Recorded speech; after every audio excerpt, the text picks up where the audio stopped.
지난주에는 침례교를 했었죠. 침례교는 장로회랑 다른 게 가장 중요한 게 뭐냐면 그 사람들은 유아세례를 인정하지 않는다였어요. 유아세례를 왜 인정하지 않냐?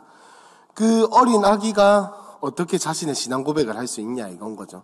우리 혹시 지난주에 못 들으신 분들을 위해서 약간 요약을 하자면 이제 유아세례 왜 거부를 하냐? 우리 세례 받을 때 지금 준비하시는 분들도 계시지만 문답을 하잖아요. 문답을 하고 그 다음에 세례 받기 직전에도 회중들 앞에서 자신의 믿음을 고백을 하잖아요. 왜 하냐? 세례라는 것이 단순히 의식일 뿐만 아니라 이 온 교회 사람들 앞에서 나의 믿음을 고백하고 이제 공적으로 인정이 아니라 인증을 받는 그런 예식인데 이제 침례교는 그걸 인정을 하지 않는 거죠. 아니 자기의 믿음을 고백한 것도 아닌데 왜 세례를 주냐라는 거죠. 차라리 다른 어떤 의식이나 예식이 있었으면 있었지 왜 거기다 세례를 주냐라는 거죠. 그러니까 우리가 생각하는 것과 저 사람들이 생각하는 그 세례에 대한 어떤 생각이 다르기 때문에 이제 유아세례를 주지 않는다. 그러니까 그쪽에는 입교라는 절차도 없겠죠. 그런 것도 없이 무조건 자신의 믿음을 고백해야만이 세례를 줄 수 있다라는 것이 침례교의 입장이었습니다. 그리고 두 번째로 장로가 없죠. 장로가 실제로 진짜 존재하기는 해요. 지금도 침례교회들 가보면은 장로라는 직분이 있기는 있는데 우리가 생각하는 그 장로의 직분이 아니라 약간 명예직 같다. 야, 이름만 하도 한국교회에서 장로 하니까 침례교에서도 이 장로라는 직분을 그냥 이 명목상이라도 해줘야겠다. 그리고 세 번째로 우리처럼 뭐 당회나 이런 데서 교회 일을 결정을 하고 이렇게 하는 게 아니라 모든 교인들이 다 모여가지고 투표를 해서 민주적인 절차로서 그것이 성경적인지 아닌지는 일단 뭐 차치한다 하더라도 민주적인 절차로서 교회 일을 결정을 한다라는 것까지 요게 이제 장로교랑의 차이다. 그러니까 쉽게 말하면 사실은 어떤 유아세례의 영역 말고는 장로교와 크게 뭐 어떤 구원에 대한 이런 인식의 차이가 없어요. 사실은. 그리고 거기에다가 성경 해석에서도 약간 차이가 있기는 해요. 그래서 침례교는 성경이 말하는 데까지만 우리는 성경을 해석해야 한다. 그러니까 흔히 말하는 행간에 대한 상상을 불허하죠. 그러니까 왜 그런 거 있잖아요. 예수님의 어린 시절은 어땠을까? 이런 상상에 대해서 결코 그것은 성경이 말하지 않는 부분이기 때문에 알 필요가 없다. 생각할 필요도 없고 알아내려고 할 필요도 없고 상상할 필요도 없다. 그것은 절대 그거를 해석하려고 하거나 그걸 알려고 하면 약간 이단시하는 그런 분위기라는 거죠. 근데 사실 구원에 대한 어떤 시각의 차이는 없어요. 구원은 오직 믿음으로 받고 이런 것들에 대해서 큰 차이는 없는데 이제 감리교부터는 조금 달라져요. 감리회부터는 조금씩 달라집니다. 구원에 대한 그 관점의 차이가 약간 존재해요. 약간. 그렇다고 해서 뭐 이 사람들이 잘못하면 이단성을 가질 수도 있을 정도로 우리가 생각하는 그 구원과 이 사람들이 생각하는 구원에 대한 입장이 좀 다릅니다. 그래서 한번 일단 그 감리회가 어떻게 생기게 되었냐에 대해서 한번 이야기를 해보겠습니다. 감리회는 성공회, 나중에 하겠지만 성공회라는 곳이 있거든요. 아마 부산에 성공회가 하나인가 있을 거예요. 성공회 교회가 하나인가 있었던 걸로 기억하는데 성공회라고 해서 여러분 혹시 성공회 신도라고 해서 약간 뭐 이단시 한다든지 배척할 필요는 없습니다. 사실 성공회는 개신교의 한 종류라고 보는 게 타당해요. 그래서 근데 그 사람들은 목사라고 하지 않고 사제라고 하거든요. 신부라고 하고 뭐 이제 그런 거는 우리랑 역할은 거의 비슷한데 그 제도의 차이 때문에 신부라고 부르고 사제라고 부르는 거거든요. 그러니까 성공의 신도를 만난다고 해서 뭐 어떻게 배척을 한다든지 저 사람 뭐 이렇게 뭐 물론 이제 나쁜 마음을 가지라는 말은 아니지만 뭐 저 사람이 다른 신앙을 가지고 있어 하면서 막 이렇게 멀리할 필요는 없다는 거죠. 충분히 그 예수 그리스도를 믿는 신자라고 생각을 하고 충분히 교제를 놔둬도 되겠다. 라는 것까지 다음에. 근데 지금 너무 하면 다음에 성공에 다 할 게 없으니까 여기까지만 하고, 성공의 사제였던 존 웨슬리라는 사람이 감리회의 시초가 되었어요. 근데 이 사람은 어떤 사람이었냐? 신성회라는 모임이 있었거든요. 이게 뭐냐면 이 옥스포드 대학교에 있었던 이제 모임이었는데, 규칙적으로 모여서 이제 고전을 공부하고, 그러니까 인문학을 공부한 거죠. 인문학을 공부하고 그리스도인으로서 사는 것이 무엇인지 고민하고 연구하던, 그러니까 쉽게 말하면 우리 교회로 치면 그냥 소그룹인데, 이제 목사님이 만든 소그룹이 아니라 자발적으로 모여서 자발적으로 공부하고 고민하고 탐구하면서 내가 정말 삶을, 이 말씀을 어떻게 삶으로 살아낼 것인가를 고민하던 그런 모임이었습니다. 그걸 신성회라고 했는데, 이제 존 웨슬리라는 사람은 그 신성회의 리더였습니다. 존 웨슬리는 그리고 요한 웨슬리라고도 하고 요한 웨슬레라고도 하고 외국 이름이기 때문에 좀 말이 왔다 갔다 해요. 혹시나 참고로 알아두세요. 요한 웨슬리라고도 하고 요한 웨슬레라고도 하고 존 웨슬리라고도 하고 이름이 다양한 분이에요. 네, 한국식으로 하면 그렇게 되고, 아무튼 이 신성회의 리더였는데, 이 존 웨슬리라는 사람이 리더가 되었을 때 규칙이 조금 더 빡빡해졌어요. 아무래도 이제 어떻게 살아낼지를 고민하는 사람들이니까 좀 약간 그래도 이런 상황에서 이렇게 해야 한다, 저런 상황에서는 저렇게 해야 한다라는 나름의 규칙 같은 것들이 있었겠죠. 이제 그런 것들이 조금 더 빡빡해지고, 그 다음에 예를 들면 그게 뭐가 있었냐, 자아성찰을 위한 규칙이 있었어요. 자기를 되돌아보는 규칙이었는데, 그 규칙 중에 하나가 뭐냐면 매일매일 밤에 기도하고, 월요일, 수요일, 금요일은 모여서 밤에 기도하고, 모여서 밤에 기도한 후에는 이제 동료들과 함께, 모임을 가진 사람들과 함께 기도 후에 그 기도 때 자기가 가졌던 마음이라든지 생각이라든지 이런 것들을 나눠야 되는 거예요. 그러니까 지금으로 치면 우리는 수요일 금요일에 오는 게 당연하니까 월요일 하루만 더 오면 되지라고 생각을 하겠지만, 그때는 이런 게 없었단 말이죠. 그러니까 월요일 수요일 금요일마다 모여가지고 기도하고 나누고 하는 시간들을 가졌다라는 거죠. 그러니까 점점 이 신성회라는 모임이 조금 더 빡빡해졌어요. 근데 여기서 더 나아가서 매주마다 성찬식을 했어요. 매주마다 성찬식하고 수요일 금요일에 항상 금식했어요. 저는 못할 것 같아요. 어떻게 금식을 수요일 금요일마다 할 수 있는지. 수요일 금요일마다 금식하고 거기에서 이 회원들은 각각 공개적으로 다른 회원들 앞에서 자신의 죄를 고백까지 해야 했어요.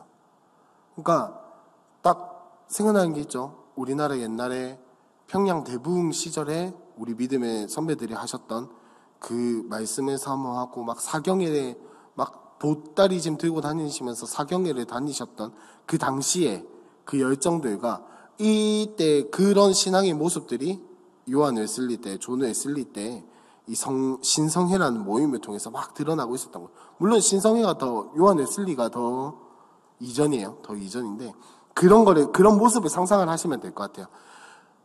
제가 듣기로는, 저는 사실 저희 집 같은 경우에는 당대거든요. 그러니까 저랑 저희 부모님이 같이 믿었으니까 저는 이대가 아니고 당대인 거죠.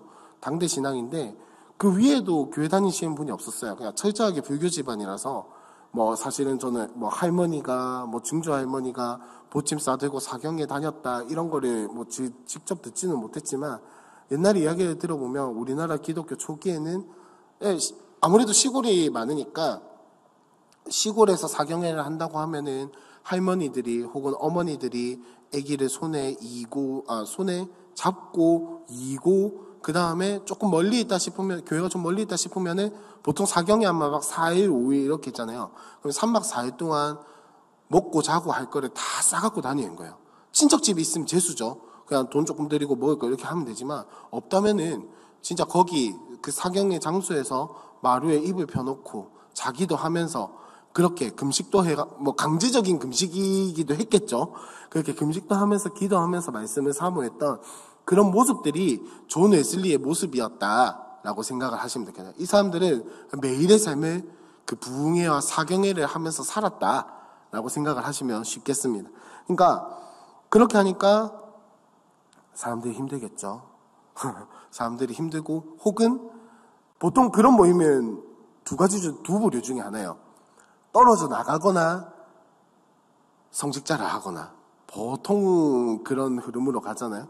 그러니까 점점 사람들이 떨어져 나가고 남아있는 사람들은 성직자의 길을 걸으면서 요 모임들이 회체가 돼요. 근데 존 웨슬리도 마찬가지로 그 성직의 길을 들어서게 되는 거죠. 그렇게 해서 이 존 웨슬리가 사제 서품을 받아요. 이 성공의 사제로 서품을 받아서 이제 이때가 1735년이었는데 요맘때가 어떤 때였냐? 영국에서 미국으로 식민지 개척을 하던 때였어요. 그러니까 이 존 웨슬리가 어떤 장군의 제안을 받아서 미국에 식민지 개척하는 데 가서 성공의 전도를 하고 성공의 전파를 하는 그런 역할로서 콜을 받아요. 근데 콜을 받아서 갔는데, 자, 여러분, 성공했을까요? 실패했을까요? 존 웨슬리가 정말 열심히 살았잖아요. 기도도 열심히 하고 말씀도 열심히 봤을 거고 살려고 열심히 노력했고, 이런 신앙을 가진 사람이 미국에 건너갔어요. 성공했을까요? 실패했을까요? 실패했다. 우리의 바람은 성공했을 것 같지만 지금 제가 이렇게 질문을 하는 이유는 실패했으니까 물어봤겠죠.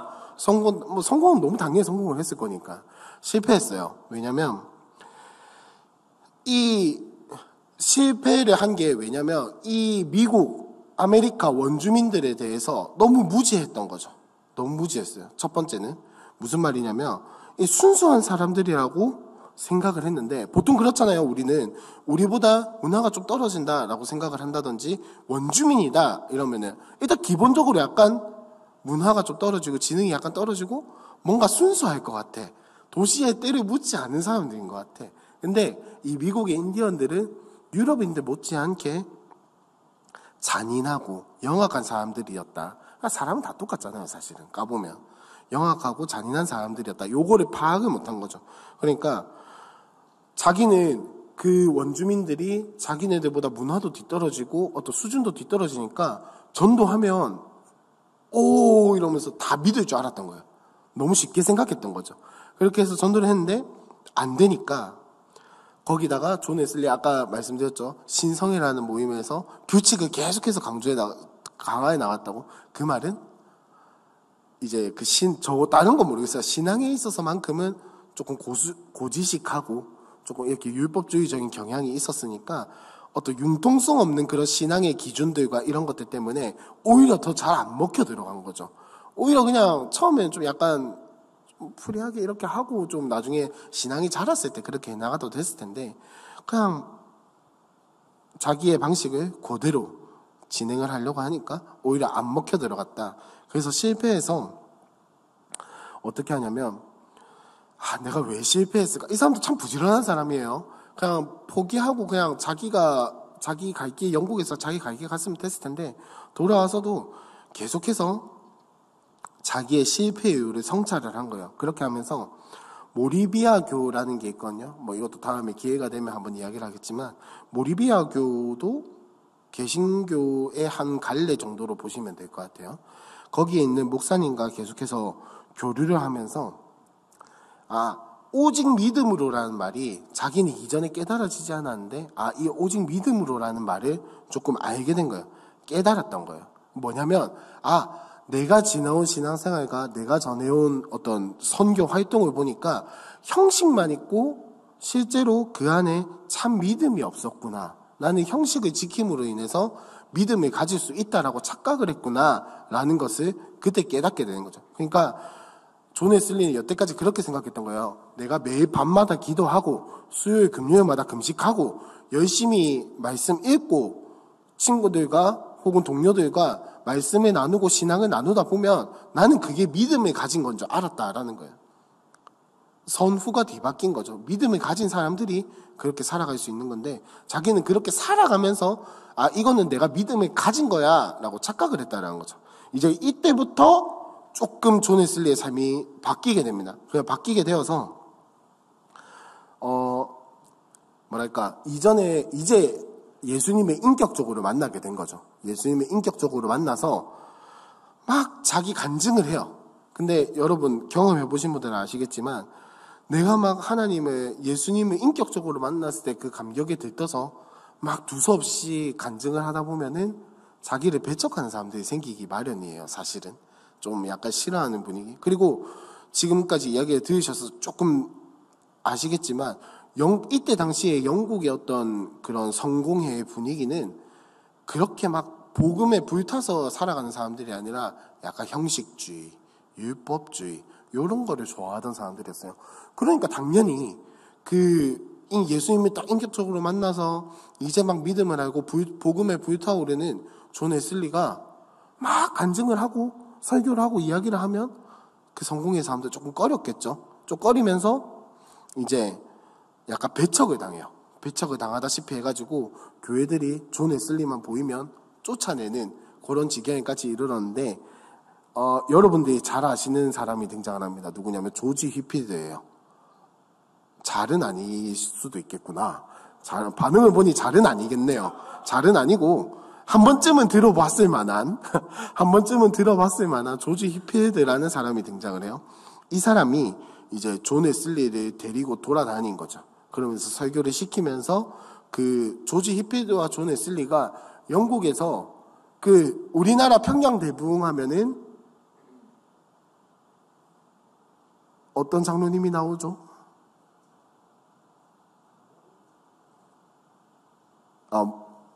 평양대부흥 하면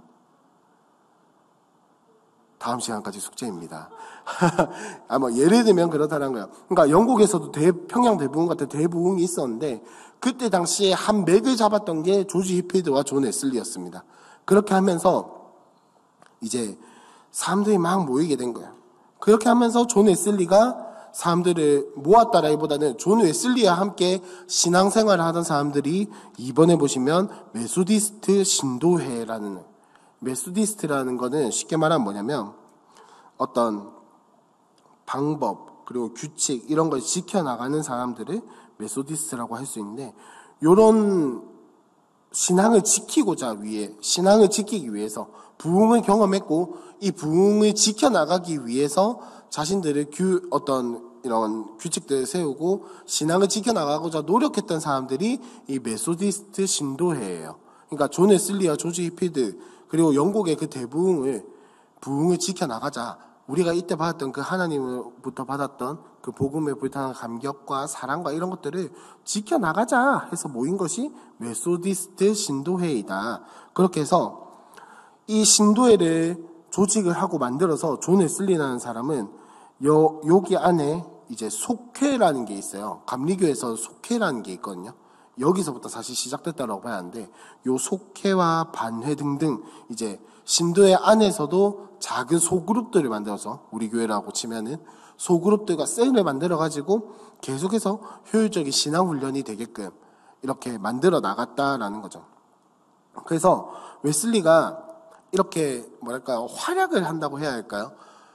이렇게 막 복음을 전하고 부흥을 일으키고 이렇게 하니까 자연스럽게 시기하는 사람들이 생겨요. 그래서 성공회는 주교와 사제 이렇게 교구제로 이루어지거든요. 이 성공회에 있는 높은 자리에 있던 주교와 사제들이 웨슬리에게 점점 설교 기회를 주지 않으려고 막 노력을 해요. 그렇게 하면서 사실은 웨슬리가 영국에서 뿐만 아니라 많은 곳으로 활동을 하기 시작을 합니다. 그래서 이 메소디스트 신도회라는 것을 점점 더 자기가 불려나가려고 불린 건 아니겠죠. 근데 존 웨슬리가 계속 돌아다니면서 설교하고 부흥을 일으키니까 자연스럽게 사람들이 모이게 되고 이 신도회가 점점 커지게 된 거죠. 그렇게 하면서 성공회와의 마찰이 계속해서 일어난 거예요. 계속 막 성공회는 쫓아내려고 하고 메소디스트 신도회는 나름대로 억울한 것도 있을 것이고 나중에는 감정도 좀 생겼겠죠. 그냥 미운 것도 있고 이렇게 하면서 계속해서 마찰이 생기니까 존 웨슬리가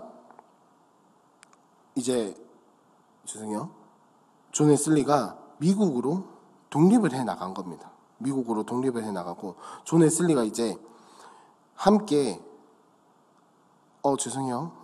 나 왜 이렇게 말이 꼬이지? 읽을게요, 그냥. 네, 읽겠습니다. 그러니까 메소디스트 신도에는 급속도로 부흥을 했고 성공회에 계속 마찰이 일어났어요. 하지만 이제 존 웨슬리는 자기가 성공의 사제니까, 자기가 성공회에 떠난 건 아니니까 그 내에서 계속 자기는 성공회가 세상에서 제일 좋은 교회다. 난 장로의 신자도 아니고 침례교 신자도 아니고 다른 신자가 아니라 난 성공회 신자고 성공회의 교회가 가장 좋다라고 이야기를 하지만 계속해서 마찰이 일어나니까 독립을 할 수밖에 없게 된 거죠. 이제 아메리카 식민지에 있던 영국 성공회 성직자들이 영국으로 철수하게 되는 계기가 있는데 뭐냐면 1776년에 미국에 있는 독립전쟁이었습니다.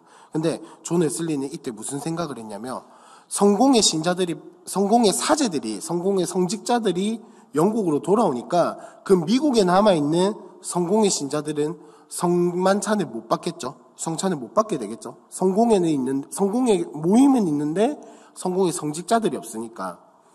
그러니까 존 웨슬리는 거기까지 이제 시선을 돌리게 된 겁니다. 그래서 존 웨슬리는 같은 이제 성공의 사제였던 토마스 콕이라는 사람을 불러서 감리사라는 이름으로 안수를 합니다. 감리사라는, 나중에 설명을 해드릴게요. 감리사라는 이름으로 이제 사제로 세우게 된 거예요. 사제로 세워서 이제 평신도 설교자였던 프랜시스 에즈베리라는 사람도 감리사로 세우자라고 했다는 거죠. 근데 이게 왜 이야기를 하고 왜 중요하냐? 독자적인 안수거든요. 존 웨슬리가 자기가 직접 안수를 준 거란 말이에요. 이 주교제는 절대 어떤 한 사람이 독자적으로 안수를 줄 수가 없어요. 반드시 윗선에서 보고가 들어가야 하고 그 동네, 그 교구를 책임지는 최고의 주교만이 안수를 줄 수가 있었어요.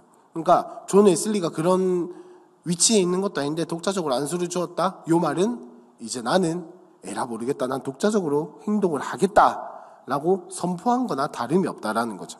그러니까 이 감리사라는 이름으로 토마스 콕과 프랜시스 에즈베리를 사실은 안수를 준 그 순간부터 감리교가 시작이 되었다라는 것을 알 수가 있습니다. 그래서 이렇게 해서 분리가 돼요. 분리가 되고 이렇게 토마스 콕이 미국으로 건너가고 이제 점점 이 미국 내에 있는 성공의 조직들이 라기보다는 신도회가 점점 커져나가기 시작하는 거죠. 점점 커져나가면서 이제 사실은 이때부터 감리교가 세워진 거예요. 이 에즈베리라는 사람과 토마스 콕이 미국으로 넘어가서 신도회를 계속해서 불러나갔던 이 순간부터 사실은 감리교가 시작됐다라고 봐야 돼요. 이렇게. 근데 웃긴 건, 웃기다라기보다는 무슨 생각인지 모르겠지만 존 웨슬리는 자기가 직접 나는 독립을 하겠다라고 말한 적이 없어요. 그리고 죽는 그 순간까지도 나는 성공의 사제로서 죽겠다라고 한 거예요. 그러니까 행동은 자기가 독자적인 행동을 다 했는데 자기의 말과 이런 것들은 나는 성공의 사제로 끝까지 남아있겠다. 그리고 죽을 때까지도 성공의 사제로서 이렇게 죽게 되는 그런 모습을 보게 됩니다. 그래서 이 1791년에 사망을 했는데 존 웨슬리가 사망한 이후에 영국에서도 메소디스트 신도회는 성공회와 분리가 됐어요. 그렇게 하면서 1795년에 이 신도회와 성공회가 협약을 맺어요. 뭐냐면 평화조약을 맺거든요. 뭐 별 거창한 이름이 있는 건 아니고 평화조약을 맺음으로써 사실상 이제 분리가 되면서 감리교가 시작이 된 거죠. 그렇게 하면서 뭐 쭉쭉쭉쭉 자라나가는데 사실 영국보다는 미국에서 감리교가 훨씬 더 활발하게 행동을 했습니다. 그렇다면 우리나라에 있는 감리회는 어디에 영향을 많이 받았냐? 당연히 미국이겠죠. 미국의 감리회에 영향을 많이 받았는데 자, 2번으로 넘어와서 대한민국의 감리회는 그럼 어떻게 되었냐? 미국 감리회가 사실은 우리나라에 딱 들어와서부터 되게 다양한 선교 사역들을 했어요. 보시면 배제학당, 이화학당 이름이 약간 익숙하시죠? 배제학당은 배제대학교, 이화학당은 이화여자대학교. 그러니까 사실은 어떤 우리나라의 의료원과 이런 것들은 사실 감리교에서 큰 역할을 많이 하기는 했어요. 물론 지금까지 남아있다 이건 아니지만 지금까지 남아있는 게 잘한 거라기보다는 포문의 연계 우리나라 선교에서는 중요하거든요. 왜냐하면 우리나라는 아시겠지만 잠깐 재미없는 역사 이야기를 하자면 우리나라는 굉장히 닫힌 어떤 문화권에 있었기 때문에 포문을 연다라는 게 결코 쉽지가 않았어요. 근데 사실상 우리나라에 어떤 외국인들이 들어와서 뭐 선교사역인데 이제 의료사역 그리고 뭐 학당사역 이런 것들을 시작한 게 사실상 감리교 선교사들이 포문을 열기 시작한 거예요. 자, 이게 어떻게 된 거냐면 미국 감리에 이제 가우처라는 사람이 있었습니다. 가우처라는 사람이 있었는데 목사님이에요. 이 가우처라는 사람이 신사유람단을 이끌고 미국을 방문 중이던 민영익을 만난 거예요. 신사유람단이라고 있거든요. 이제 미국에 가서 우리나라 사람들인데 미국에 가서 신문물을 배워오는 그런 사절단 같은 게 있었어요. 사절단 중에 리더가 민영익이었는데 이 미국 감리회 소속의 가우처라는 목사님이 민영익과 만나게 됩니다. 그러면서 이제 한국이라는 나라가 있고 이런 문화를 가지고 있고 이런 사람들이구나라는 것을 알게 되고 무슨 영문인지 모르겠지만 관심을 가졌대요. 관심을 가지게 되면서 이제 한국 선교를 하자라고 미국 감리에 제안을 한 거죠. 의견을 제시를 했죠. 그렇게 계속 이야기를 하니까 선교사 맥클레이라는 사람이 있습니다. 맥클레이라는 사람이 있는데 이 사람 원래 일본 선교사였어요. 일본 선교사였는데 가까우니까 한번 이제 미국 감리에서 요청을 한 거죠. 맥클레이라는 선교사님에게 일본에서 보기에가 아니라 너희가 보기에 한국에서 선교가 가능할지 어떨지를 한번 좀 가늠을 해봐라 라고 부탁을 한 거예요. 그러니까 맥클레이라는 사람이 이거 되겠다, 할 수 있겠다 라고 결정을 하게 됐는데 이게 어떻게 된 거냐 하면은 맥클레이라는 사람이 정확하게 1884년 6월 24일에 한국에 들어와서 이때 당시에 우리나라 황제가 고종 황제였거든요. 고종 황제에게 어떤 허락을 받냐면 학교와 병원 사역을 해도 좋다라고 그걸 받았어요. 허가를 받았어요. 그렇게 하면서 이제 우리나라에 미국 감리회가 들어오게 된 겁니다.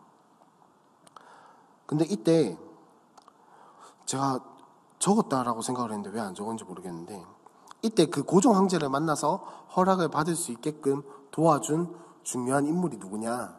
갑신정변을 일으켰던 사람 중에 한 명입니다. 이름이 갑자기 기억이 안 나요. 갑신정변을 일으켰던 사람 중에 한 명. 그러니까 우리가 역사 시간에 되게 많이 들어본 되게 익숙한 사람이 도와줬는데 이름이 기억이 안 나요. 죄송해요. 아무튼 네? 맞아요.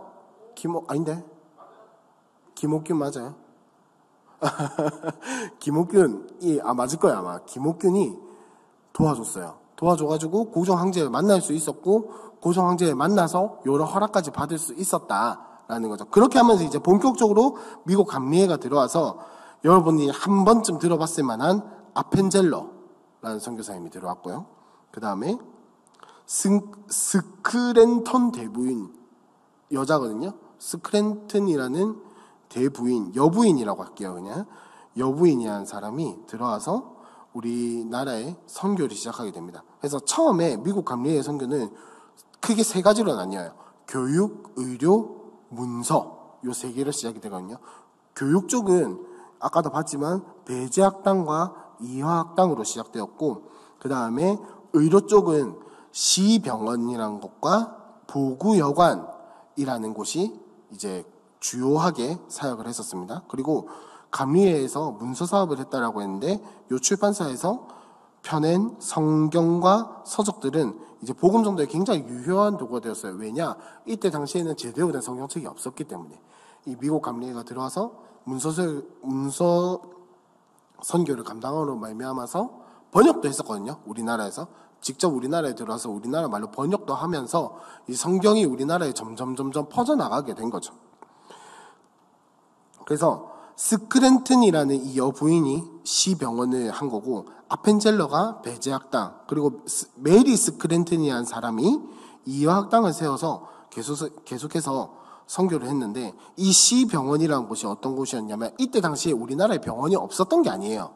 있었어요.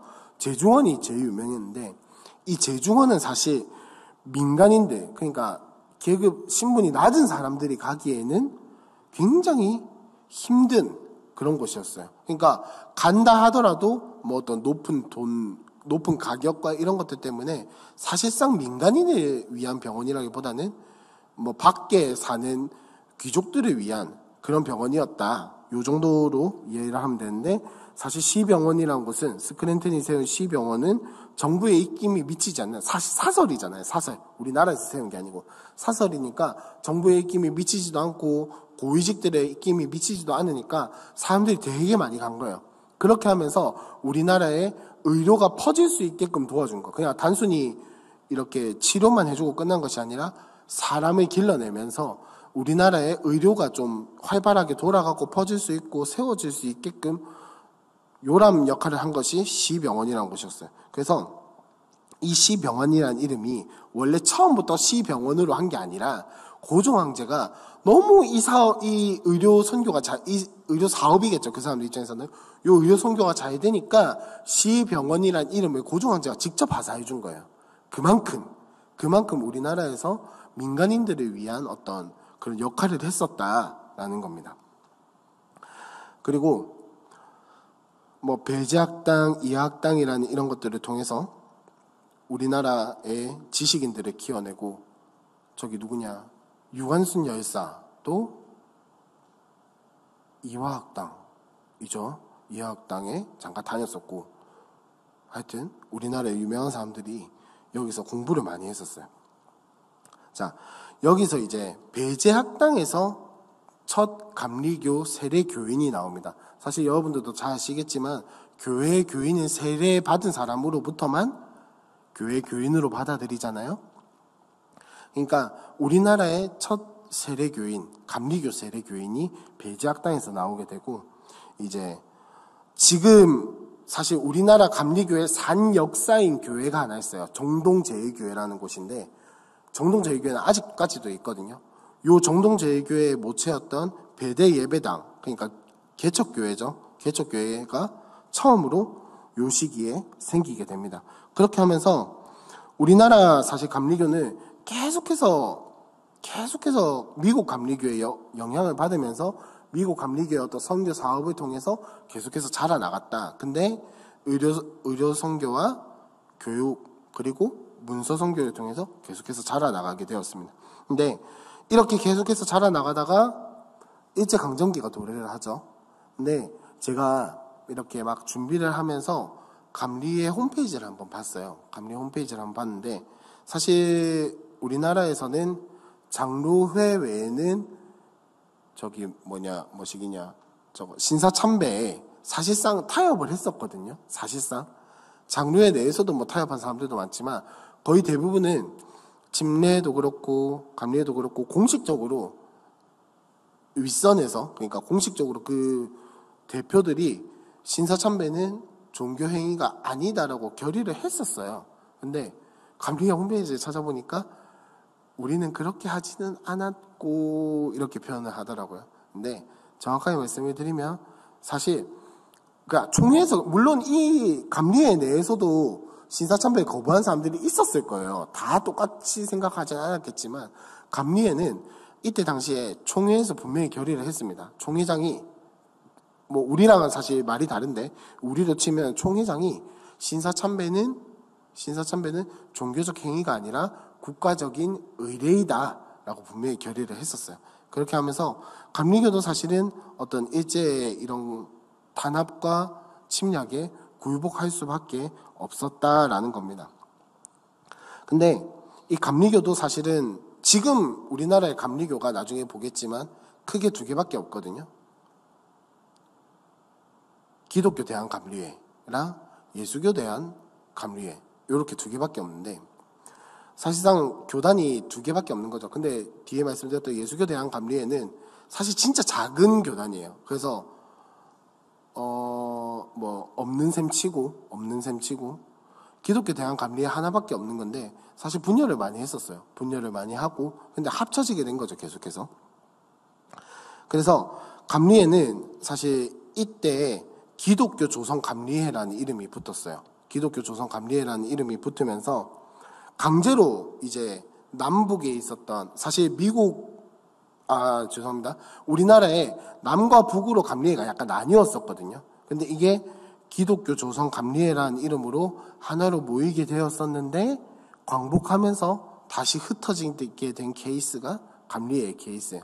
그래서 분열에 대해서는 나중에 이야기를 하는 게 아니라 이제 이어서 이야기를 해야겠죠. 제가 오늘 정신이 좀 없네요.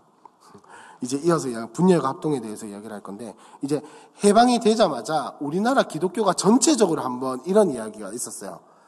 원래 한번 합동을 하자. 그냥 다 함께 모이자. 뭐 감리회, 장로회 이런 거 상관없이 함께 모이자라고 했었는데 그건 사실상 무산되었고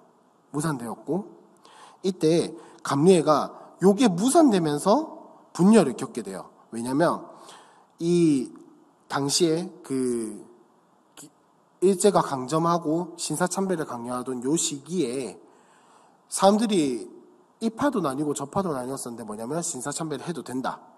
하면 안 된다. 일제 굴복을 해야 한다. 지금은 져야 한다. 안 된다. 끝까지 지켜야 한다. 절대 지면 안 된다. 라고 했던 사람들이 있었는데 이제 이 각 교파가 모였다가 다시 흩어지는 요 시점을 통해서 갈라서게 된 거예요. 무슨 말이냐면 이 정춘수라는 사람이 이때 당시에 감리회의 리더였는데 이 사람이 좀 행적이 조금 그래요. 막장이에요. 자기 마음대로 하고 친일파적인 경향이 굉장히 많았기 때문에 지금 감리회가 친일파라는 걸 말하는 게 아닙니다. 이때 당시에 리더들이 대부분 친일파적인 경향이 굉장히 강했기 때문에 요거를 반대하던 사람들이 면직, 그러니까 목사의 그 직분 자체에 면직을 당하고 휴직을 당했었어요. 강제로. 자기가 내가 쉬겠다 한 게 아니라 강제로 면직당하고 휴직을 당했던 요 사람들을 중심으로 모여서 재건을 하자. 그러니까 고신에서 우리 신사참배 반대했던 사람들 회개해라. 회개 운동을 하자라고 했던 것처럼 우리도 감리를 좀 다시 똑바로 세워보자. 신사참배 했던 거 그리고 친일 성향을 가졌던 거 회개하고 잘못됐다 인정하고 이렇게 하면서 우리도 좀 재건해보자라고 했던 사람들이 이제 모여가지고 연회라는 걸 소집을 해요. 그러니까 우리로 치면은 노회거든요. 노회. 연회라는 걸 소집을 해서 이제 선언서도 발표하고 그 다음에 자기네들이 그러니까 재건하자라고 외쳤던 자기네들이 진짜 감리회의 어떤 정통을 잇고 있다라고 하면서 이제 우리가 진짜다라는 식의 입장을 선언문을 발표를 하게 됩니다.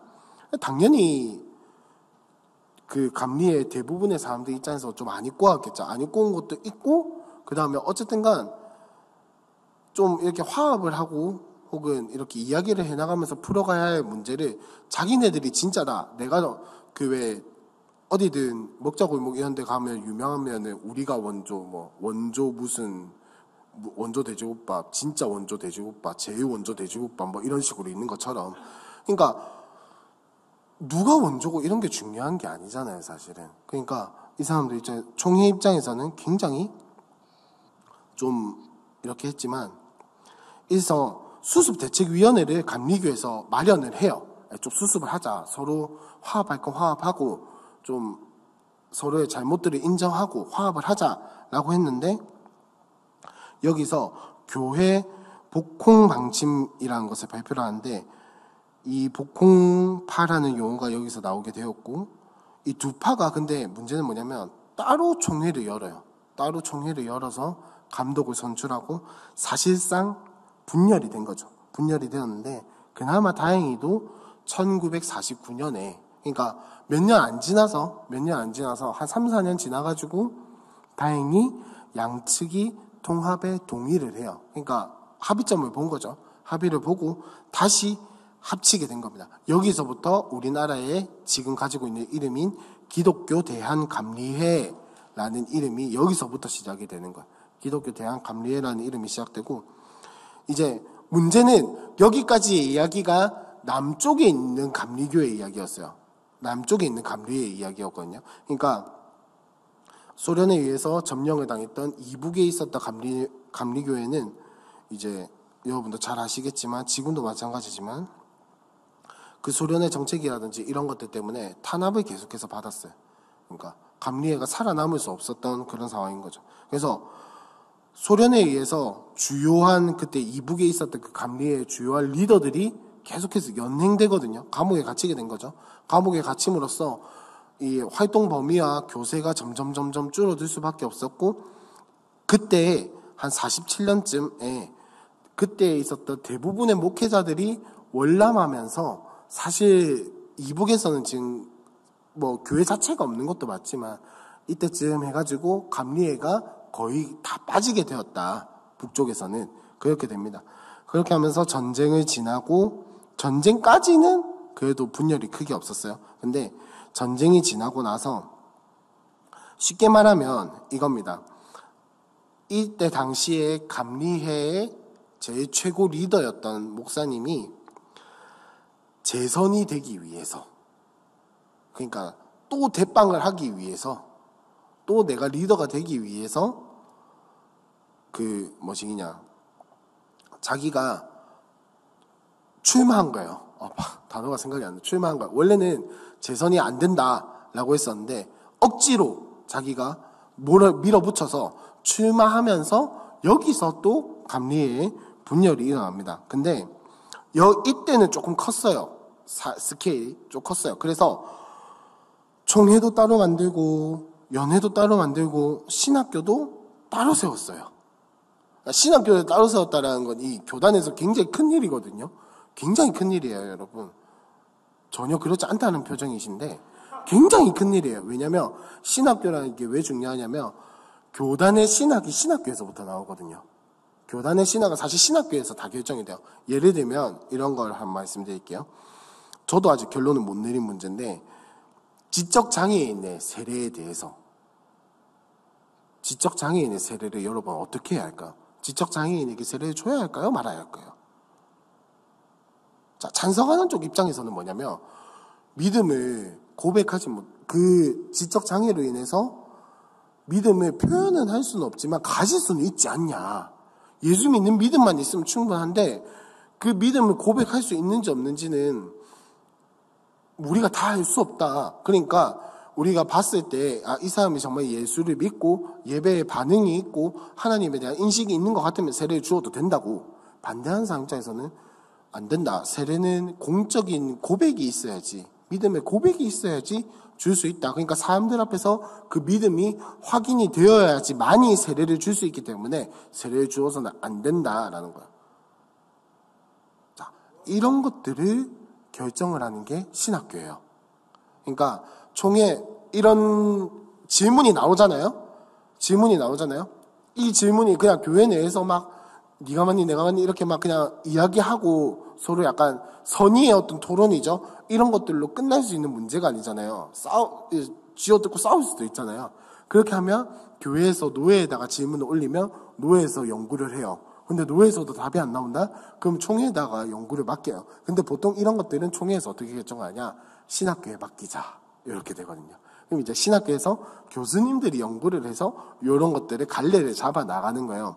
그러니까 신학교가 따로 세워졌다는 것은 같은 문제에 대해서도 갈래가 다르게 갈 수 있다는 거예요. 교단이 같다 하더라도 신학교가 다르면 신학교 요 A라는 신학교와 B라는 신학교가 같은 문제에 대해서 다른 입장을 내놓을 수 있다고요. 그러면 여러분 느낌이 오시죠? 같은 교단 내에서 신학교가 두 개고 다른 입장을 내놓았다. 그때부터는 싸움의 시작인 거죠. 그러니까 신학교가 따로 세워졌다는 거는 사실 굉장히 큰 문제고, 그 다음에 교단이 진짜 완전히 갈랐을 수 있겠구나 하는 상황에까지 이른 거예요. 근데 참 신기한 게 감리회는 55년에 신학교를 따로 세웠거든요. 58년에 합동 절차에 들어갑니다. 그 이유가 뭐냐? 이 미국 감리교회와 한국에 있는 평신도들이 중재 역할을 해준 거예요. 이 리더들의 싸움에. 고래 싸움에 새우가 중재를 한 거예요. 그렇게 더 큰 고래를 데리고 와서 중재의 역할을 한 거예요. 그렇게 하면서 합동 절차에 들어갈 수밖에 없게 된 거죠. 그렇게 해서 또 합쳐지게 되고, 그 다음에 뭐 그래도 좀 약간 그런 게 있었겠죠. 흔히 말하는 서클 정치. 그 같은 그 안에서도 누구파 옛날에 고린도 교회가 그랬던 것처럼 누구파 이렇게 막 나뉘어가지고 있으니까 결국에는 66년쯤에 또 한 번 사건이 생겨요. 뭐냐면 이 여러 파 중에 하나가 이제 죄송해요. 3파전이었어요. 3파전이었는데 이제 당연히 자기 쪽 사람만 임원으로 세우려고 했겠죠. 그러다가 이제 총회장, 그러니까 제일 리더를 뽑아야 하는데 각자 자기 것만 투표를 하니까 표가 미달이 되어서 뽑히지 않는 그런 약간 웃긴 상황까지 벌어지게 되는, 참 신기하게도 나뉘고 싸우고 이렇게 하는데 막 장로회처럼 막 갈라지지는 않는 그런 참 신기한 일들이 감리교 내에서 생기게 됩니다. 그렇게 하면서 70년대에 또 한 번 싸우고, 이거는 이제 3파전의 영향으로 인해서 70년대에 또 한 번 싸우고, 그 다음에 2004년에 또 한 번 싸워요. 2004년에 왜 싸우냐면, 여러분 사실 총회장이라는 직분이라기보다는 총회장이라는 장로회에서 총회장이라는 자리는 임시직이에요. 그러니까 총회는 1년에 한 번만 열리거든요. 그러니까 그 1년에 한 번 있는 회의를 위해서 총회장이라는 자리가 필요한 거지. 사실 그러니까 법대로 하면은 총회장은 그때 보통 총회가 한 일주일 정도 한다고 봤을 때, 준비하는 기간도 필요하니까 일주일 정도 한다고 봤을 때 그 일주일만 딱 필요한 자리가 총회장이거든요. 그래서 감리에도 요때쯤에 비슷한 상황이었어요. 감독회장이라는 자리가 있는데 이것이 전임이 아니었어요. 그러니까 겸직이었던 거죠. 나는 요 교회의 목사인과 동시에 감리회의 감독회장이다, 이런 건데, 이제 점점 덩치가 커지고 할 일이 많아지니까 안 된다. 감리회장은 전임으로 그 일만 맡아라 라고 하게 된 거예요. 이제 요 제도가 새롭게 생겼는데, 왜 감독회장 자리가 문제가 되냐. 전임 감독회장이 되면서 감독회장의 권한 중에 하나가 그거예요. 선교사 파송이에요. 선교사 파송. 지금 우리는 교회에서 선교사를 파송할 수도 있고, 혹은 우리 고신총회에 있는 그 선교 훈련원 내에서 선교사를 파송을 할 수도 있고, 또 때로는 그런 분들이 간혹 있으시지만 그냥 내가 선교에 소명이 있다 이러면서 혼자서 훌쩍 떠나시는 분들도 계시고, 선교사로 갈 수 있는 방법이 굉장히 다양해요. 근데 감리에선 단 하나예요. 선교사가 되기 위해서는 감독회장의 파송을 받아야 돼요. 그러니까 오직 감독회장에게만 요 선교사에 파송할 수 있는 권한이 있는 거예요. 뭐 이거는 여러 권한 중에 하나고, 그러니까 이것만 봐도 사실 큰 권한이거든요. 그러니까 선교사를 되려면은 쉽게 말하면 이거죠. 선교사가 되고 싶으면 감독회장한테 절대 밑보이면 안 돼요. 어떻게든 잘 보여야겠죠. 그러니까 그런 어떤 막강한 권력을 가지고 있으니까 내가 되겠다라고 하는, 나는 어떻게든 감독회장이 돼야겠다라고 하는 사람들이 많이 생겨나겠죠. 그렇게 하면서 또 싸움이 생기게 되는 거예요. 그래서 실제로 2010년에는 별로 과거가 아니죠. 2010년에는 감독회장 자리가 공석이었어요. 감리에. 그러니까 참 이 감독회장에 대한 자리 싸움 때문에 참 많은 일들이 있었고, 그 다음에 또 무슨 일이 있었냐? 2012년에는 이제 감리교 총회에서 목회 세습 금지법이 통과가 되었거든요. 그러니까 공식적으로 세습은 절대 안 된다라고 이제 법이 통과가 되었는데, 이제 이런 규정이 생긴 뒤에도 편법을 사용해서 이제 세습을 하는 경우가 좀 많이 일어난 거예요. 그래도 감리교에서는 세습이 좀 많은 편이었거든요. 근데 금지를 했음에도 불구하고 편법을 사용했는데, 무슨 편법이냐면, 이 금지법이 뭐냐면, 그러니까 아버지가 아들에게 교회를 주기 위해서는, 뭐 준다는 말도 웃기지만 이렇게 담임의 자리에 넘기기 위해서는 10년이 지나야 한다라는 거죠. 그러면 그 말은 뭐냐면 사실상 못 받는 거예요. 사실상 10년이라는 기간은 사실상 못 받는 거거든요. 뭐 이런 복잡한 이야기는 하여튼 그렇게만 알고 계세요. 10년이라는 기간이 그런 기간이다. 근데 이걸 어떻게 하냐? 바로는 못 주니까 중간에 한 명 다른 사람을 끼워 넣는 거예요. 그러니까 나와 아들 사이에 중간에 한 명 다른 사람 끼워 넣어서 그 10년의 기간을 단축시키는 거죠. 그렇게 해서 뭐 5년 만에 받기도 하고 뭐 그런 식으로 이렇게 편법을 사용한 거죠. 그러니까 또 싸우는 거예요. 또 싸우고 네가 맞니 내가 맞니 이거는 이렇게 해도 되니 저렇게 해도 되니 하면서 그래도 지금은 조금 가라앉았다. 감리회가 그래도 좀 가라앉았다. 이제 싸우는 이야기는 여기가 끝이고 2016년에 1월 14일에 감리교 제31차 총회가 있었는데 임시총회가 있었는데 요때 우리나라 교단 중에 우리나라 교회 중에 개신교 중에 처음으로 목사의 이중직을 허락을 했습니다. 감리교가 제일 최초로 목사의 이중직을 허락을 해요. 근데 좀 빡빡해요. 처음에 이제 원래 법안은 첫 안이 중요한 게 아니고 개정안이 중요한 거잖아요. 그 다음에 개정안이 올라왔는데 이 개정안에서 뭐가 되어 있었냐면 재정 자립이 어려운 미자립 교회의 목사에 한해서만 이중직을 허락한다. 근데 그 이중직도 하기 위해서는 장로회로 치면 노회에 뭘 제출해야 하냐? 내가 다니는 직장, 직종, 근무 시간, 급여 이런 것들 소상히 보고를 해서 올려야 하는 거예요. 그러니까 제가 보기엔 제도를 굉장히 잘 만들었어요. 제도를 굉장히 잘 만들었고 이런 기준들이나 이런 것들이 있는 것이 굉장히 괜찮은 거죠. 그렇게 해서 처음으로 우리나라에 이중직의 어떤 포문을 열었다라는 겁니다. 그렇게 하면서 이제 마지막 싸움이 뭐냐면 1961년에 이제 전덕성이라는 목사님이 계시거든요. 뭐냐면 감리회가 이제 어떤 신학의 흐름을 약간 자유주의 쪽으로 흘러가게 된 게 1960년대쯤이에요.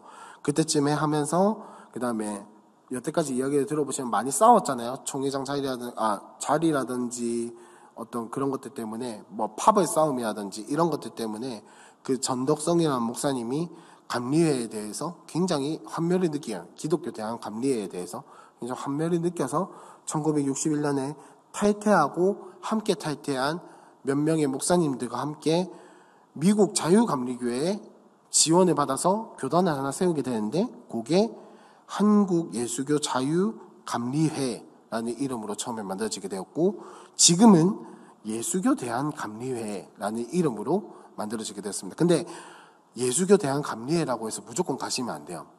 왜냐하면 몇몇 작은 이단들도 그렇고 크게는 JMS가 예수교 대한감리회라는 이름을 사용하거든요. 그러니까 사실상 안 그래도 작은 교회인데 이단이 이 이름을 쓰고 있으니까 혹시 아는 사람이 예수교 대한감리회에 다닌다 이러면은 뭐 그분을 한번 사상 검증을 해보시던지 아니면은 가려고 한다고 하면 막으셔야 가능한 한 막으시는 게 좋을 것 같습니다. 그래서 자 이제 큰 두 번째로 감리의 특징에 대해서 이제 이야기를 한번 해보려고 하는데 뭐 이렇게 시간이 많이 갔을까요? 이상하네. 좀 빨리 하겠습니다.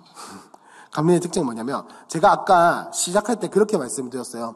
감리회는 우리와 구원을 보는 관점이 조금 다르다라고 처음에 말씀을 드렸었어요. 그게 뭐냐면 선행 은총에 의한 선택권의 회복이라는 말을 감리회에서는 사용을 합니다. 자, 쉽게 말씀을 드릴게요. 선행 은총이라는 것은 뭐냐면 양심과 죄를 피하고자 하는 사랑의 마음이에요. 적혀있죠. 이게 뭐냐면 이제 사실 어떻게 보면은 이게 내가 구원을 선택할 수 있다라는 말처럼 들려요. 근데 뭐 사실은 거의 비슷한 말이에요. 거의 비슷한 말인데 약간 이거를 정확하게 표현을 해보자면 뭐냐면 인간이 전적으로 타락을 했잖아요. 전적으로 타락을 했는데 하나님께서 우리의 마음속에 남겨두신 게 있다라는 거죠. 지금 우리는 그거를 양심이라고 하죠. 양심인데 우리의 입장은 장로의 입장은 뭐냐면 양심마저도 타락을 해서 제 기능을 하지 못한다가 장로의 입장이에요. 근데 감리회는 어떻게 보냐면 쉽게 말씀을 드릴게요. 양심이 있어요. 사람의 양심이 있는데 요것이 말씀을 들으면 정상적으로 작동을 해서 정상적으로 작동을 해서 예수님을 선택할 수 있도록 만들어준다라고 이야기를 해요. 그러니까 아담과 하와가 처음에 율법에 순종할 수 있었던 그 마음의 힘, 하나님 말씀에 순종하고 창조 목적대로 살아갈 수 있는 그 마음의 힘이 우리에게 아직 남아있고, 그것이 지금은 힘이 없지만 은혜와 말씀이란 연료를 주면 힘이 생겨서 예수님을 믿고 선택할 수 있는 능력이 생긴다라고 말하는 게 여기 있는 선행은총에 의한 선택권의 회복이란 거예요.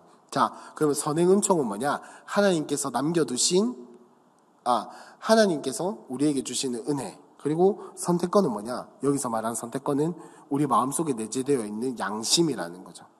근데 이게 참 약간 다르고 다른 말이죠. 어떻게 보면은 사람이 구원을 선택할 수 있는 능력이 있다라는 것처럼 들리고, 어떻게 보면은 우리와 뭔가 비슷한 것 같은데 하나님께서 은혜를 주시니까 가능한 거 아닌가? 라고 생각이 들 수도 있겠지만 사실은 좀 애매한 위치예요, 요게. 그러니까 우리는 인간이 전적으로 타락했기 때문에 우리에게 성령님이 들어오시지 않으면 우리는 구원받을 수 있는 그 어떠한 가능성도 없다라는 건데, 지금 감리의 입장은 뭐냐면 약간의 여지에 남겨둔 거예요.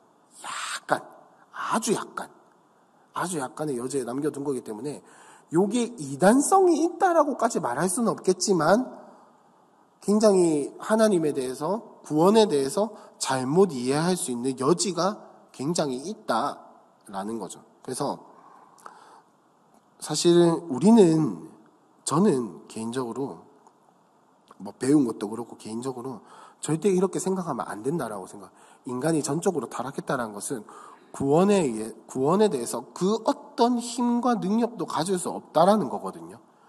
구원뿐만 아니라 인간으로서 하나님께 나아갈 수 있는 그 어떤 힘과 능력, 가능성이 완전히 없어졌다라는 건데, 감리의 입장은 인간에게 연료만 주면 회복할 수 있는 힘이 있다라고 하는 거니까, 사실 이것은 우리와 좀 다르다라고 말하긴 하지만 좀 위험하다라는 거예요. 그러니까 지금 그러면 이렇게 질문하실 수도 있을 거예요. 그러면 우리가 믿을 수 있는 그 어떤 마음의 상태와 믿을 수 있는 어떤 그런 것들은 어떻게 생기는 거냐? 자, 구원의 서정이라는 말이 있습니다. 구원의 서정이라는 말이 있는데 뭐냐면, 구원이 어떻게 이루어지는지 논리적으로 설명을 한 게 하나가 있어요, 신학에. 근데 여러분 아시겠지만, 여러분 혹시 몇 년, 몇 월, 며칠에 구원받으셨어요? 여기서 대답을 하시면 안 되죠.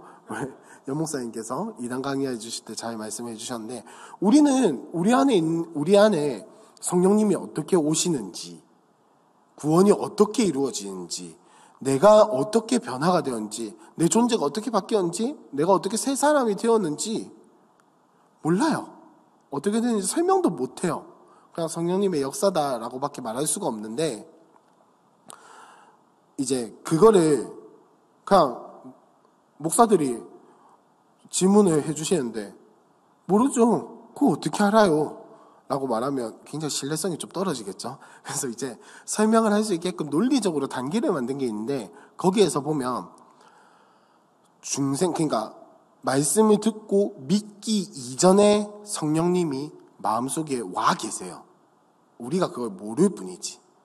무슨 말이냐면, 내가 말씀을 듣고 내가 복음을 받아들이고 내가 예수를 믿은 것 같지만, 사실은 이미 내 안에 계신 성령님께서 믿게 해주시고 듣게 해주시고 복음을 받아들이게 해주신다라는 거예요.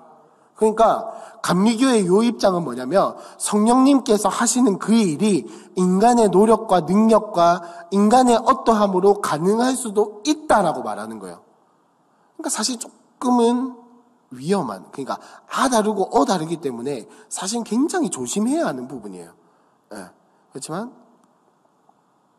이단이라고 말하시면 안 돼요, 여러분.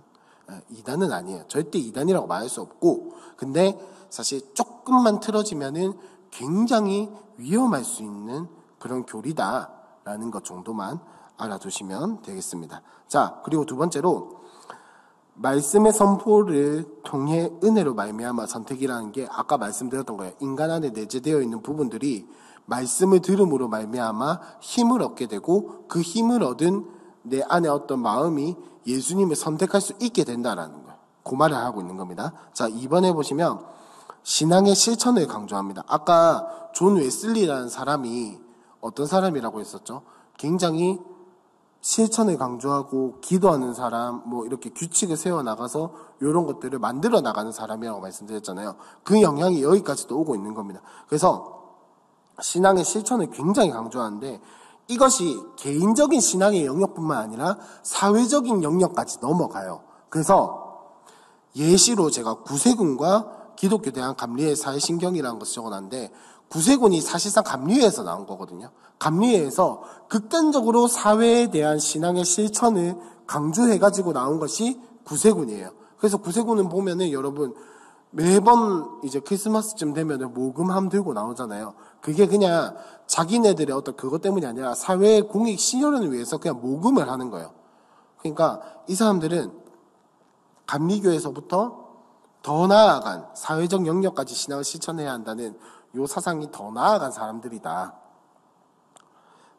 혹 간혹 어떤 사람들은 구세군이 이단이라고 하는 사람들도 있는데 이단까지는 아니고 그냥 굉장히 사회활동을 좋아한다. 요 정도까지 아시면 되겠습니다. 그리고 우리는 사도신경이 있죠. 보통 성경책 보면 제일 앞에 주기도문, 사도신경, 뒤에는 바울의 1, 2, 3, 4 선교여행 지도 그런 것들과 뭐 출애굽 이런 좋은 성경책은 그런 지도도 있고 근데 대부분 십계명이 있고 이렇게 끝나잖아요. 근데 기독교 대한 감리회에는 뭐 성경책이 그게 있다는 게 아니라 신경이 하나가 더 있어요. 뭐냐면 사회신경이라는 게 있어요. 뭐 이거를 신앙의 어떤 척도로 삼는다 이건 아닌데 그만큼 감리회에서는 신앙의 실천을 사회적 영역까지 확장시키는 것을 굉장히 중요하게 생각해요. 제가 사회신경을 찾아서 한번 읽어드릴 테니까 한번 잘 들어보세요. 1번은 뭐냐면 하나님의 창조와 생태계의 보존입니다. 우리는 하나님의 명하심에 따라 우주 만물을 책임있게 보존하고 생태계의 위기를 극복해야 하는 사명이 있다 라고 이야기를 합니다. 2번은 뭐냐면 가정과 성, 인구 정책입니다. 우리는 가정과 성이 하나님께서 정하신 귀한 제도임을 믿는 바 가정을 올바로 보존하며 성의 순례성을 지키는 것은 우리의 사명이다. 그리고 우리는 인구 문제로 인한 세계적 위기를 극복하기 위해 책임 있는 인구 정책이 수립되도록 노력한다. 3번 개인의 인권과 민주주의. 우리는 하나님의 형상대로 지음받은 인간에게 자유와 인권이 있음을 믿는다. 따라서 정권은 민주적 절차와 국민의 위임으로 수립되어야 하며 국민 앞에 책임을 져야 한다. 우리는 정권 유지를 위해 국민을 억압하고 언론의 자유를 위협하는 어떠한 정치 제도도 배격한다. 4. 자유와 평등. 우리는 모든 사람들이 하나님 앞에서 자유롭고 평등하기 때문에 성별, 연령, 계급, 지역, 인종 등의 이유로 차별하는 것을 배격하며 모든 사람들이 더불어 사는 사회 건설에 헌신한다. 자, 5번 노동과 분배 정의. 우리는 자기 실현을 위한 노동의 존엄성과 하나님이 주신 소명으로서의 직업을 귀하게 여긴다. 동시에 우리는 그 과정에서 나타나는 빈부의 격차를 시정하여 분배의 정의가 실현되도록 최선을 다한다. 보시면 또 6번에 뭐 복지사회 건설, 7에 보면 인간화와 도덕성 회복, 8 생명과학과 의료윤리, 9 그리스도의 유일성과 정의사회 실현, 10 평화적 통일, 11 전쟁 억제와 세계 평화. 이렇게 해서 사회신경이라는 것이 그 기독교에 대한 감리회 홈페이지 들어가면 사회신경이 있습니다. 한번 궁금하신 분들 찾아가 들어가 보시고. 자, 뭔가 우리와는 다르죠. 뭔가 고신과는 다르죠. 정치라든지 이런 것들에 대해서 되게 구체적으로 물론 사실 이런 것들이 우리도 그리스도인으로서 가져야 할 사명입니다, 여러분. 생태계 보조 당연히 해야죠. 그리고 정권에 대해서, 정치에 대해서 그런 것들이 정말 물론 모든 것이 기독교화 될 수는 없다 하더라도 그런 것들이 잘 이루어질 수 있도록 정말 좋은 방법대로 선하게 이루어질 수 있도록 우리도 노력을 해야겠죠. 근데 감리회에서는 이렇게 딱 규정을 하고 우리는 이렇게 살아야 한다, 저렇게 살아야 한다라고 딱 규정을 하고 공적으로 선포를 하면서 나아가는 겁니다. 그러니까 사실 우리보다 훨씬 더 어떤 사회적인 영역에 있어서 더 그리스도인다운 모습을 보여주기 위해서 노력하는, 적어도 이 부분만큼은 우리가 배워야 하지 않을까. 적어도 이 부분만큼은. 사실 여담인데, 제가 신학교를 다닐 때 김순성 교수님이 한 분이 계셨어요. 김순성 교수님이 한 분이 계셨는데, 그분은 실천신학, 그러니까 조직신학, 그러니까 뭐 아시죠? 실론 이런 거 말고 실천신학이라고 한다면 뭐 교육 목회, 선교, 뭐 상담, 심리 이런 것들을 실천신학이라고 하거든요. 근데 그 김순성 교수님이 한 분은 되게 영성 쪽에 강하신 분이었어요. 근데 영성 쪽에 강하신 분이었고 또 사회 어떤 정의의 실현, 사회적인 영역에까지 신앙에 그게 미치는 거를 굉장히 강조하시던 분이었거든요.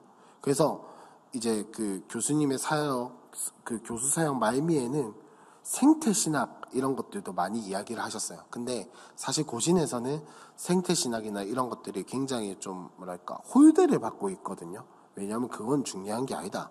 그거는 내가 뭐 그리스도인으로서 하나님과 관계가 잘 되면은, 내가 그리스도인으로서 똑바로 살면은 자연스럽게 이루어지는 부분이다. 혹은 뭐 그거는 하는 사람들이 하는 거지 그거를 뭐 굳이 신학이라고 불러야 하냐, 뭐 이런 식의 어떤 홀대를 굉장히 많이 받았었는데, 그분이 참 생각이 많이 났습니다. 그냥 고신에서도 사실 그런 부분들이 우리가 신학이라고까지 뭐 이름을 붙여야 하나 말아야 하나 그거는 뭐 차치하더라도, 우리도 그런 어떤 생태계 보존이라든지 정치에 있어서라든지 뭐 또 여기서 보면은 통일이라든지 뭐 의료 부분이라든지 사회를 이런 거라든지 이런 데서 기독교인의 가치관으로서 살아가는 것이 무엇인지, 여기서 정말 예수 그리스도의 가치관과 심장을 가지고 살아가는 것이 어떤 것인지 정확하게 뭔가 좀 정리가 되고 뭔가 배워나갈 수 있는 이런 기회들이 있어야 할 텐데, 사실 고신에서는 그런 부분들이 굉장히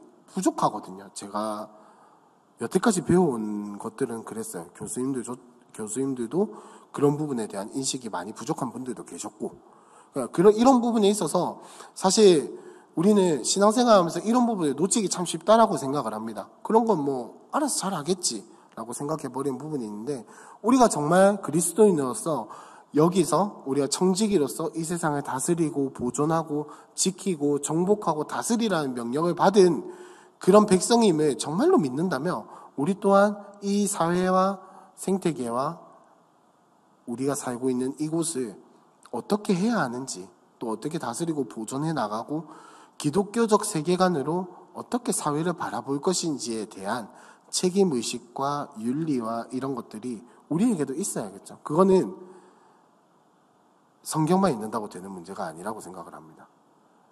직접 부딪히든지 아니면 공부하든지 둘 중에 하나인데, 맨날 사회 나가서 부딪힐 수는 없잖아요. 그러니까 사회라고 하는 것은 여러분 직장이 아니라는 건 알고 계시겠죠. 뭐 내가 맨날 뭐 저기 녹색 연합 이런 데 가가지고 맨날 뛸 수도 없고, 그러니까 공부를 하려면은 똑똑하신 분들께서 정리를 해주셔야 하는데, 정리를 안 해주시니 굉장히 답답하다라는 여담을 한번 해보았습니다. 그렇게 해서 감리교는 이런 걸 굉장히 강조를 해요. 굉장히 강조하고, 그 다음에 그런 분위기가 이미 형성이 되어 있고, 이런 부분들은 진짜로 우리가 배워야 하는 부분들이다라는 거를 생각을 하시면 되겠습니다. 자, 3번 조직체계로 넘어가서 제가 1번에 보면 총회, 연회, 지방의 구역회, 당회라고 적어놨어요. 뭐냐면 이제 감리에는 이름에서도 드러나는 것처럼 감리제도, 그러니까 감리제도 한다. 감독제를 가지고 있거든요. 감독제가 뭐냐? 그러니까 목사라는 그 타이틀 말고 요 총회, 연회, 지방의 구역회, 당회에 여기에 회장에는 감독이라는 이름이 따로 붙습니다. 그래서 총회 대빵은 감독회장, 연회와 지방회의 대빵은 감독, 그 다음에 구역회의 대빵은 감리사, 그리고 당회의 대빵은 담임 목사, 이런 식으로 구성이 되어 있는데, 이 감독이 여러분 뭐냐면 쉽게 말하면 이거예요. 천주교식으로 바꿔서 말하자면 주교예요. 주교제예요. 그러니까 그거를 이름을 감독으로 바꿨을 뿐이에요. 물론 조금씩 달라지는 부분도 있겠지만 쉽게 말하면 계속해서 이 어떤 자리가 있다라는 거죠. 자리가 계속해서 생겨난다는 건데 물론 이렇게 하면은 장점도 있겠죠. 장점이 분명히 있습니다. 뭐냐면 이 어떤 자리에서 나오는 힘이 있기 때문에 잘못된 것들에 대해서는 확실하게 통제하고 지시하고 이런 것들이 행정적인 처리들이 딱딱딱딱 잘 이루어질 수 있겠죠. 비효율적인 부분들이 확실히 많이 제거되는 부분들이 있습니다. 근데 단점은 뭐냐? 지금부터 말씀드리는 거죠.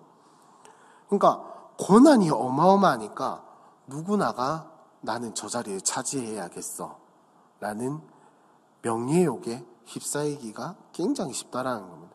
그래서 아까 말씀드렸던 것처럼 감독 자리를 차지하기 위해서 싸움이 일어나고 파가 나뉘어서 투표수가 모자라가지고 회장이 뽑히지 않는 그런 웃긴 사태가 일어나고 그 다음에 분명히 재선이 안 된다라고 말했음에도 불구하고 법으로 그렇게 정해져 있음에도 불구하고 그 자리에 다시 한 번 더 차지하기 위해서 억지로 밀어붙이고 사람들이 실망하고 싸우고 물어뜯고 떨어져 나가게 되는 그런 안타까운 일들이 참 많이 생긴다라는 거예요.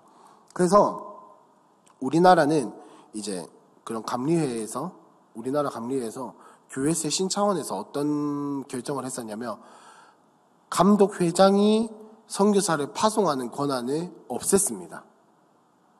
그러니까 감독 회장만이 선교사를 파송할 수 있는 그 권한을 없앴는데 근데 사실상 지금도 어떤 이런 루틴으로 흘러가냐면 교회에서 파송을 해도 형식상으로나마 감독 회장의 승인이 있어야 돼요. 감독의 승인이 있어야 하니까 사실상 아직까지도 감독의 어떤 그런 힘이 있다. 뭐 물론 여러분들이 잘 아시는 것처럼 형식상이라는 말은 도장을 남이 들고 있고 그냥 도장만 찍어준다라는 소리인데 근데 또 사실 아시겠지만 그 회장이 태클을 걸어서 안 된다 이러면 또 안 되는 게 이런 구조의 단점이잖아요. 그러니까 사실상 아직까지도 감독에게 굉장히 많은 권한이 있다. 이것이 장점으로 발휘될 때도 있지만 이런 단점으로 발휘될 때도 많다라는 것입니다. 근데 또 웃긴 건 영국 감리교회에는 감독이 없어요. 진짜 웃긴 건 감리교회 시초라고 말하는 존 웨슬리는 감독제를 반대를 했어요. 그래서 영국 감리교회는 감독이 없어요. 대신에 이제 아까 말씀드렸던 뭐 지방회, 연회, 총회 여기에 회장이 있습니다. 회장이 있고 뭐 임기는 1년으로 이루어져 있고 뭐 이렇게 하는데 뭐 사실상 주교제가 아니라 감독제가 아니라는 거 그 정도만 알아두시면 되겠습니다. 그래서 또 특징 중에 하나가 뭐냐면 교회 안에 여러 조직이 있는데 그 중에 뭐가 있냐면 우리랑 좀 다른 게 있어요. 뭐냐면 속회라는 게 있습니다. 우리는 재직회 있고 당회 있고 거기에 재직회가 있고 공동의회는 뭐 약간 임시회의니까 그렇다 치고 재직회 뭐 이런 것들이 있는데 감리교회는 속회라는 게 있습니다. 속회가 뭐냐?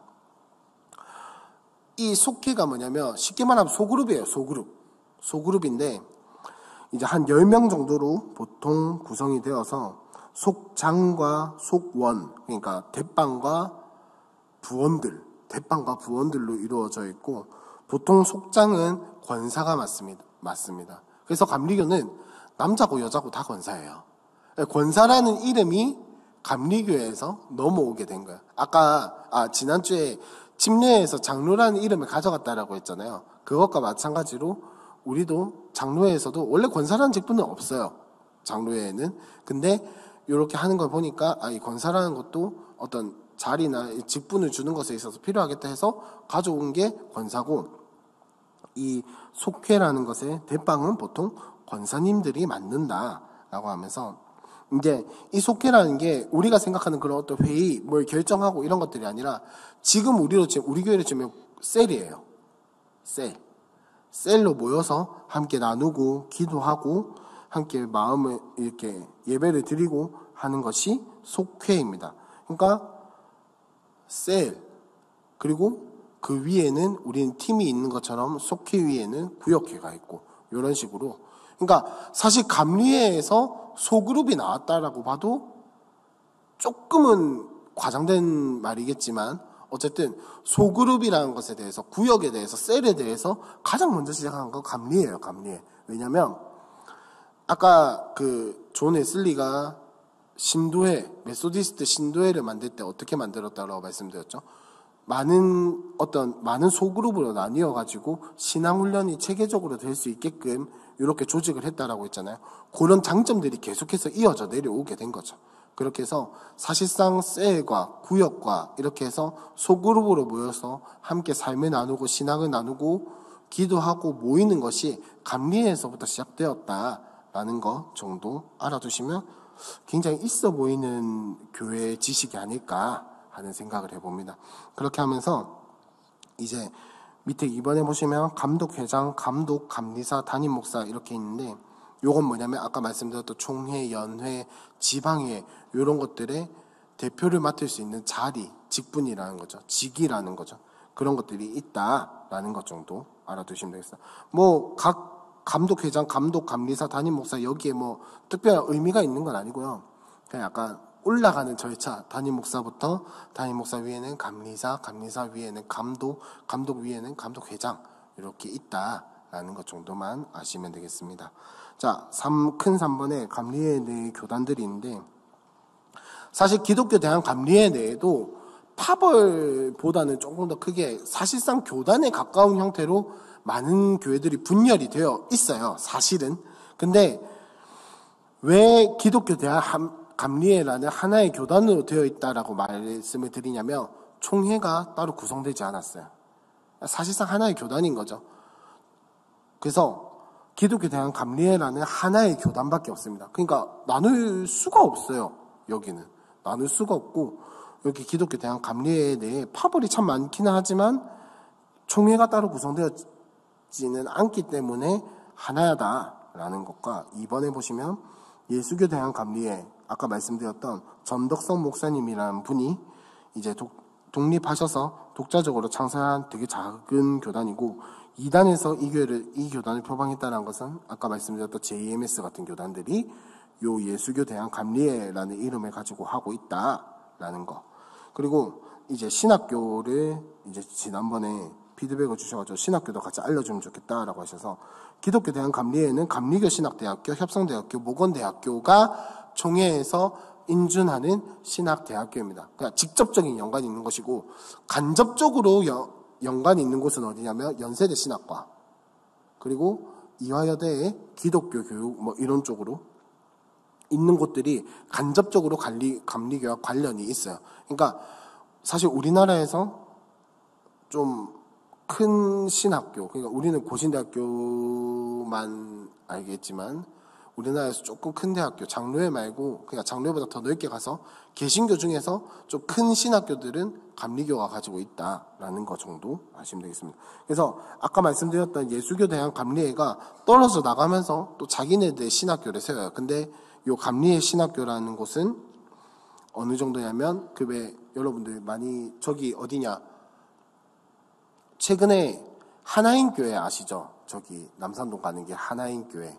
거기서 그 하나인교회 옆에 보시면 총회신학교라고 해서 건물이 하나 생겼거든요. 이제 그런 데는 뭐냐면 정식적인 어떤 이런 신학교회가 아니라 총회에서 지방에 이렇게 뭐랄까 좀 속성 코스 같은 그런 신학교거든요. 이제 그 정도 규모의 신학교를 가지고 있다라는 겁니다. 그리고 가끔 저한테 질문하는 사람들이 있어서 제가 일부러 적어놓은 건데, 선문대학교 안에 있는 성화신학교, 이것도 감리교가 아니냐라고 하는데, 여러분 선문대학교는 2단이죠. 근데 학교는 제법 커요. 저희 신학대학원에서 한 10분에서 15분 정도 가면 선문대학교 캠퍼스가 있거든요. 가봤어요.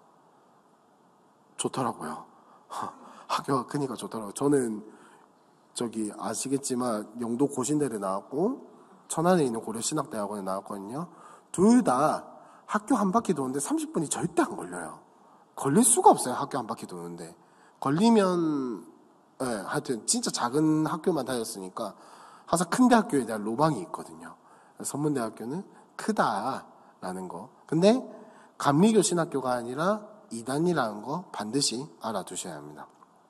자, 이렇게 감리교에 대한 이야기를 마치는데, 감리교는 한마디로 그거예요. 한마디로 줄이자면 감리교의 신앙이 잘못되었다 이런 게 아니라 우리와 구원에 대한 관점이 조금 다르다. 구원에 대한 관점이 조금 다르고, 그 다음에 두 번째로 우리보다 훨씬 더 사회적인 영역까지, 그러니까 개인과 교회에 머무르는 것이 아니라 정말로 이 땅에 하나님께서 우리에게 주신 사명 중에 하나인 이 땅을 정복하고 다스리고 하라는 그 명령, 그 사명을 실천하기 위해서 우리보다는 적어도, 그러니까 여러분들 개개인 말고 우리 교단보다는 적어도 훨씬 더 노력하고 있는 그런 곳이다. 그래서 사실 저도 어릴 때 감리교라고 하면 굉장히 신앙이 자유주의적인 줄 알았어요. 근데 그거는 감리교 내에서도 약간 다른 사람들이 있고, 지금도 사실은 감리교가 사실은 자유주의적인 요소가 굉장히 많아요. 실제로 많기는 많은데, 뭐 그런 것들을 일단 차치하더라도 감리의 전체적인 어떤 분위기로 본다면, 물론 이제 자유주의적인 이런 부분들은 잘못되었고 조금 고쳐야 할 부분들이겠지만, 적어도 사회적인 영역에서 교회가 책임 있게 살아가는 사회적인 역할과 책임을 감당하는 부분에 있어서는, 그리스도인이 사회에서 어떻게 살 것인가에 대한 부분에서는 적어도 우리보다는 훨씬 더 많이 노력하고 있다. 그리고 우리도 그런 것들에 배울 필요성이 있다라는 것 정도 알아두시면 되겠고, 뭐 감독이 있네, 감독회장이 있네, 그래서 쟤네는 이상한 애라고 하실 필요가 전혀 없다라는 겁니다. 그래서 매주 말씀을 드리지만, 이렇게 사실은 교단을 살펴보는 게 어떤 분들에게는 재밌을 수도 있고 어떤 분들에게는 굉장히 재미가 없을 수도 있어요. 근데 뭐 그거는 개개인의 어떤 성향에 따른 차이니까 그것이 잘못되었다 잘되었다라고 말할 수는 없는 부분이고, 하지만 재미없어도 재밌어도 어쨌든 우리가 이런 것들 알아야 하는 이유는 뭐냐, 담임 목사님께서 한 최근 2주, 3주, 한 2주 정도 계속 올라오셔서 하고 항상 꼭 하고 항상 꼭 말씀하시고 내려가는 게 있어요. 뭐냐면, 이런 것들 배워야 한다. 배워야 할 사람들이 안 오네. 라고 말씀하신 이유가 뭐냐면, 이런 것들 알아야 우리도 정말 지난주에도 말씀드렸던 것처럼 그리스도 안에서 우리가 한 지체된 교회인데 배척하고 이렇게 하는 것이 아니라 정말로 우리가 이 부산에 있는 교회와 그리스도인들을 섬기기 위해서, 뭐 가까이는 우리가 가까이서 만날 수 있는 그런 섬김은 10벗이라든지, 혹은 또 더 멀리 나가서는 우리 교회에 우리가 삶의 자리에서 만나는 다른 교인들, 다른 사람들 이렇게 만나면서 우리가 교제를 나누기 위해서는 적어도 우리가 가지고 있는 선입관은 버리고, 그 다음에 저 사람들이 이해하려고 하는 노력, 우리가 다른 예수님을 말하는 것 같아도 절대 그것이 아니라는 것 정도는 여러분들이 아셨으면 해서 저는 끝까지 이걸 할 겁니다. 끝까지 이걸 할 거고, 다음 주는 순복음에 대해서 한번 기독교 대한 하나님의 성의 줄임말로 기하성이라고 하거든요. 근데 기하성보다는 사실 우리에게는 순복음이 더 익숙한 그런 거잖아요. 순복음과 마지막으로 이 여담만 하고 마칠게요. 순복음과 감리에는 굉장히 비슷한 부분이 있습니다. 뭐냐면, 감리에서 제가 굳이 말씀을 안 드렸는데 비슷한 부분이 있는데, 뭐냐면 개인의 어떤 체험을 좀 강조를 해요. 개인의 체험, 자기가 만난 하나님, 자기가 만난 어떤 신앙의 체험, 이런 것들을 조금 강조하는 부분들이 없지 않아 있습니다. 왜냐면 살아야 하거든요. 감리에는 일단 살아내야 하거든요. 자기의 신앙을. 그러니까 실천을 강조하기 때문에 자기가 만난 하나님에 대한 경험에 있어서도 굉장히 중시하는 부분이 없지 않아 있습니다. 근데 그것이 이제 성령 체험과 그 다음에 기도의 뜨거운 경험과 이런 것들을 강조하는 순복음과 어느 정도 닮아 있다. 그러니까 다음 주에 하게 될 기하성 기독교 대한 하나님의 성의 순복음은 어떤 교단일까요? 체험을 강조하고 영적인 것을 강조하는 그런 교단이다 라는 것 정도. 그리고 본거지는 여의도에 있는 순복음교회다. 그러니까 국산 그거예요. 국산교단. 다른 외국에 있는 선교회의 영향을 받은 것이 아니라 순수 메이드 인 코리아인 교단 기아성에 대해서 다음 주에 살펴보도록 하고, 오늘은 제가 기도하고 마치겠습니다. 하나님 감사합니다. 우리를 불러주셔서 수요성년대학으로 모이게 하시고, 주님 또 때로는 지루할 수도 있고 때로는 재미없을 수도 있는 이 정통교단을 살펴보는 이 자리에 불러주셔서 감사합니다. 하나님, 이것을 통하여서 정말 그리스도의 몸된 지체 교회들이 연합하고 하나님 앞에서 책임감 있게 살아가고 이 세상에서 그리스도인으로서 빛과 소금으로서 살아간다는 것이 무엇인지 고민하고 또 연합을 위해서 함께 그 하나님 나라를 위해서 달려가기 위해서 어떤 것들을 이해해야 하고 어떤 것들을 생각해야 하는지 깨닫게 하여 주시옵소서. 하나님, 또 감리회를 통하여서 우리가 배울 점들은 배우고 또 우리가 조심해야 할 부분들을 알았습니다. 이것들이 우리에게 풍성한 나눔이 되게 하시고 우리가 가지고 있는 신앙에 대한 자부심과 또 우리가 가지고 있는 우리의 고집들과 잘못된 생각들은 무엇인지 내려놓는 시간이 되게 하여 주시옵소서. 하나님, 이후에 있을 나눔 가운데도 하나님께서 함께 하여 주시옵소서. 이 모든 것 예수님의 이름으로 기도합니다. 아멘.